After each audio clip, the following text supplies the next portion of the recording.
சென்னை விமான நிலைய இயக்குநர் அலுவலகத்திற்கு இன்று பிற்பகல் இணையதளத்தில் வந்துள்ள இமெயில் தகவலில் சென்னையில் இருந்து மும்பை, கோவா, பெங்களூர் ஆகிய இடங்களுக்கு செல்லும் விமானங்களில் வெடிகுண்டுகள் வைக்கப்பட்டுள்ளன. இந்த வெடிகுண்டுகள் திரவ வடிவில் சோடியம் கரைசலில் உள்ளது. விமானங்களையும் விமான நிலையத்தையும் காப்பாற்றிக் கொள்ளுங்கள் என்று மிரட்டல் விடுக்கப்பட்டிருந்தது.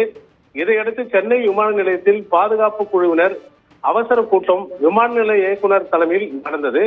உயர் அதிகாரிகள் கலந்து கொண்டனர். இதையடுத்து சென்னை விமான நிலையத்தில் பாதுகாப்பு ஏற்பாடுகள் பலப்படுத்தப்பட்டு உத்தரவிடப்பட்டது. அதோடு குறிப்பாக மும்பை, கோவா, பெங்களூர் செல்லும் விமான பயணிகள் அனைவரையும் வழக்கமான சோதனைகளோடு மேலும் 2 முறை பாதுகாப்பு சோதனைகள் நடத்த முடியும் அறிவுரைப்படுத்தப்பட்டது.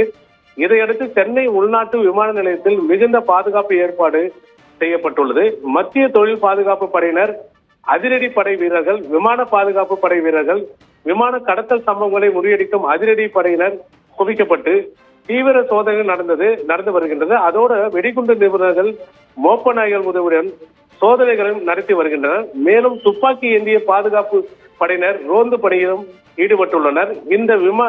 இந்த சம்பவம் சென்னை விமான நிலையத்தில் தற்போது பெரும் பரபரப்பை ஏற்படுத்தியுள்ளது. ஆனால் இது வழக்கமான வெடிகுண்டு புரளிதான், இதில் உண்மை எதுவும் இல்லை என்றும் அதிகாரிகள் தரப்பில் தெரிவிக்கின்றனர். சென்னை விமான நிலையத்தில் கடந்த 2 மாதங்களில் இன்று வந்துள்ள வெடிகுண்டு மிரட்டலையும் சேர்த்தால் இது 10வது மிரட்டல் சம்பவம் என்பது குறிப்பிடத்தக்கது.